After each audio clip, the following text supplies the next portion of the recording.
Merci Madame la Présidente, Monsieur le Ministre, Monsieur le Président de la Commission, chers collègues. Au début, une collègue m'emmenait à l'usine d'Agro, mais elle en a eu marre. J'ai hâte de rappeler l'agence d'intérim pour reprendre direct. Enfin, je vais pouvoir bouger, revoir du monde. Ça, c'est Rose, une maman solo de 24 ans qui, l'autre jour, au garage solidaire de Trélazé, a pu se voir remettre les clés d'une voiture en location de longue durée à un prix modique, lui permettant de sortir de la galère. Pour elle, comme pour tant d'autres, la bagnole, c'est son indépendance, c'est sa liberté, nous dit-elle. Le fait est que Rose, elle n'est pas toute seule dans cette situation. 13,3 millions de personnes étaient en situation de précarité mobilité en 2022 dans notre pays. Parmi elles, 4,3 millions de Français ne disposaient d'aucun mode de transport, ni voiture, ni abonnement à une offre de transport, quand il y en a. Rose, pour se rendre à ce garage solidaire, pour enfin pouvoir accéder à l'emploi, elle a dû prendre un train, puis un bus, puis finir à pied. Cette réalité, c'est la nôtre dans tant de nos campagnes. Une autre réalité, c'est le modèle économique des garages solidaires, qui s'est largement fragilisé par la mise en place de la prime à la conversion, qui envoie chaque année à la casse des milliers de véhicules, parfois peu polluants, parfois sans beaucoup de kilométrage et bien utilisables. Ceux-là même, chers collègues, qui auparavant constituaient le gros des dons aux garages solidaires, qui garantissaient la mobilité à ceux qui, sinon, y renoncent. De ces deux réalités bien concrètes, l'ancien sénateur du Morbihan, Joël Labbé, en a fait une proposition de loi, portant une idée simple et empreinte de bon sens, qui lui avait été soufflée par son garagiste. Je vois presque tous les jours des voitures destinées à la casse, qui sont encore en bon état de marche. Quel gâchis! Ces voitures pourraient servir à des personnes ou à des ménages qui n'ont pas forcément l'argent pour en louer ou en acquérir une neuve. Puisque tu es sénateur, ce serait bien que tu fasses quelque chose en ce sens. Cette idée, qui a pris forme dans le texte que nous examinons aujourd'hui, c'est ainsi celle d'une mesure d'intérêt général, qui vise à récupérer une partie de ce vivier de véhicules, les moins polluants, et ceux encore en bon état, destinés à la casse dans le cadre de la prime à la conversion, pour les mettre à disposition des garages solidaires. En particulier dans les territoires ruraux et isolés, les services de mobilité solidaire, en grande majorité des garages solidaires ou des plateformes de mobilité, sont le maillon essentiel de la chaîne de solidarité. Ces initiatives, le plus souvent associatives ou privées, qui reçoivent parfois le soutien de collectivités, contribuent à lutter contre les inégalités dans l'accès à la mobilité. Elles tentent, jour après jour, tant bien que mal, de rendre réelle et concrète cette grande idée du droit à la mobilité, consacrée dans la loi LOM de 2019. Le droit à la mobilité, en effet, chers collègues, aujourd'hui, il rime dans bien trop de territoires avec renoncer. Renoncer à un rendez-vous médical, renoncer à un dîner avec des amis, renoncer à voir la famille pour nos aînés, renoncer à une offre de formation, renoncer à un entretien d'embauche ou à une opportunité professionnelle. 28% des demandeurs d'emploi ont renoncé au moins une fois à un emploi lors des 5 dernières années pour des raisons de mobilité. Pour beaucoup, ce sont des femmes qui constituent plus de 70% des bénéficiaires du garage où cette idée est née à Saint-Nazaire. Là-bas, Tania, entrepreneur, a pu développer son activité grâce au prêt d'un véhicule utilitaire. Simone, au RSA, a pu retrouver un emploi et cesser de nourrir ses enfants avec l'aide alimentaire. À Trélazé, Cédric, intérimaire, aurait pu perdre son travail s'il n'avait pas pu trouver une voiture à temps pour s'y rendre.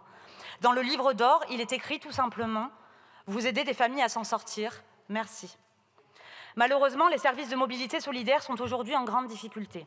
D'une part, les dons de véhicules, sur lesquels repose en grande partie leur modèle économique, sont insuffisants pour tenir le rythme de la demande élevé. D'autre part, les véhicules reçus ont souvent au moins 10 ans, emportant des conséquences en termes de sécurité pour les bénéficiaires, en termes de pollution, ou parfois tout simplement en termes de dignité de la personne. Or, ces deux tendances sont à minima exacerbées par le dispositif de la prime à la conversion qui existe depuis 2015. La prime à la conversion poursuit un objectif vertueux, celui d'accompagner et d'accélérer le renouvellement du parc automobile pour aller vers des véhicules moins polluants, le transport routier étant actuellement responsable de 30% des émissions de gaz à effet de serre de la France. Mais il fait actuellement l'objet d'un point aveugle majeur.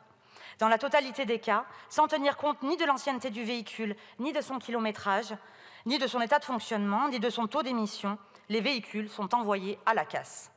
Ainsi, plus d'1 million de véhicules ont été détruits dans le cadre du dispositif depuis sa mise en place. Or, 59% des véhicules mis au rebut dans le cadre de la prime à la conversion sont classés critère 3. Tout le paradoxe est là, chers collègues. Les garages solidaires fonctionnent difficilement, sur un modèle économique fragilisé, avec des véhicules très anciens et polluants, et des bénéficiaires qui en paient le tribut. tandis que nous envoyons au broyage chaque année, dans le cadre de la PAC, des voitures souvent plus récentes, moins polluantes et en bon état de marche. Entendons-nous bien, il ne s'agit pas ici de remettre en cause le cercle vertueux de la prime à la conversion, qui a fait ses preuves.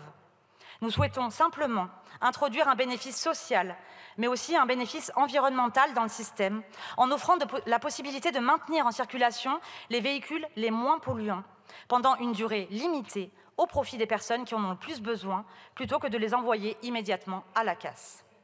L'article 1er de la proposition de loi constitue le cœur du dispositif. Il prévoit la possibilité pour les autorités organisatrices de la mobilité, les AOM, de se voir remettre à titre gracieux des véhicules voués à la destruction dans le cadre de la prime à la conversion, afin de mettre en place des services de location solidaire.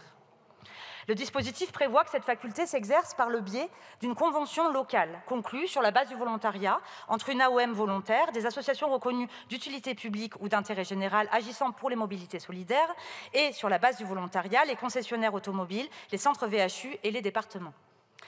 Permettez-moi ici de revenir sur les quelques amendements que nous avons examinés en commission.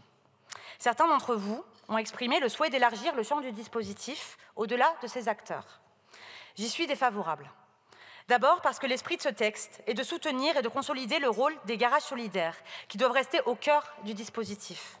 Car ce sont eux qui aujourd'hui assurent la mobilité solidaire dans nos territoires ruraux et qui ont les compétences et le savoir-faire pour faire de la location de véhicules auprès des plus démunis.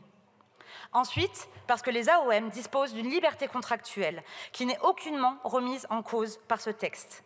Si une AOM juge pertinent de conventionner avec une coopérative ou une entreprise locale pour mettre en place un service de location solidaire, elle pourra toujours le faire.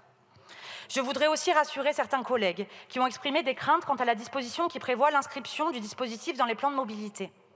Ici, l'intention du législateur est claire sur le fait de ne pas faire dépendre la mise en œuvre du dispositif à son inscription dans le plan de mobilité. Le Sénat a aussi veillé à encadrer le dispositif par un certain nombre de garde-fous, afin de trouver le juste équilibre entre justice sociale et préservation de l'environnement. En particulier, seuls les véhicules les moins polluants, classés critère 3 ou mieux, seront concernés. Leur maintien en circulation ne sera possible que pour une durée limitée, et l'AOM en sera l'unique propriétaire jusqu'à leur destruction. Par ailleurs, les collectivités locales bénéficiant d'un principe de libre administration, celles dans l'obligation de déterminer des zones à faible émission, pourront, si elles le souhaitent, mettre en place une dérogation liée à la mobilité solidaire, comme ce qui se fait à Lyon. Enfin, je souhaite revenir sur le sujet du rétrofit. La conversion de véhicules thermiques en véhicules électriques, en évitant la production de véhicules neufs, est un cap que nous soutenons. Malheureusement, cette solution n'est aujourd'hui pas suffisamment mature. Faire reposer le dispositif sur les quelques milliers de véhicules concernés, comme certains le proposent, ce serait le vider de toute portée opérationnelle. Procéder au rétrofit d'un véhicule, c'est de fait vouloir lui donner une nouvelle vie. C'est donc structurellement incompatible avec la prime à la conversion. Pour autant, rien n'empêche l'utilisation des véhicules rétrofités dans le cadre de ce dispositif. Et, bien conscient que le rétrofit pourrait constituer, une fois développé, une solution vertueuse pour compléter ces mesures, nous proposons à l'article 2 la remise future au Parlement d'un rapport du gouvernement concernant ce sujet. Chers collègues, c'est avec beaucoup d'émotion que je suis là devant vous en tant que rapporteur pour ce texte qui ne va certes pas faire la une des grands médias, mais qui va changer très concrètement la vie de milliers de nos concitoyens, notamment dans nos territoires reculés. Ce qu'on ne voit pas, ce qu'on n'entend pas, et qui parfois manque de porte-voix ici dans nos assemblées. Les différents acteurs, garages solidaires, associations du secteur, mais aussi plus largement associations de lutte contre l'exclusion ainsi que leurs bénéficiaires, attendent cette loi avec impatience. Pour eux, il y a urgence. Pour les Français en situation de précarité mobilité, il y a urgence. Aujourd'hui, ils nous regardent. Et je voudrais les remercier d'avoir mené cette bataille. Mon collègue sénateur Labbé, bien évidemment, mais aussi Jacques Maltieu, président du garage de Saint-Nazaire, juste un monsieur formidable, Bernard Dèche, président du réseau Agiles, et Michèle Morgan, sa directrice générale, Jean Giraudot, le directeur de Solidarité Auto, Jacques Fernic, rapporteur avant moi de cette proposition au Sénat. Je suis si fière qu'il m'ait fait confiance pour la porter dans cette chambre. Ce soir, je l'espère de tout mon cœur, ils pourront nous remercier à leur tour, parce qu'on aura été à la hauteur de notre responsabilité. Parfois sans les jolies dorures, sans les esclandres, sans posture, mais sur le terrain et les mains dans le cambouis. Une responsabilité qui nous appelle à changer la vie des gens pour le mieux. Cette loi nous le permet dès aujourd'hui. Je vous remercie.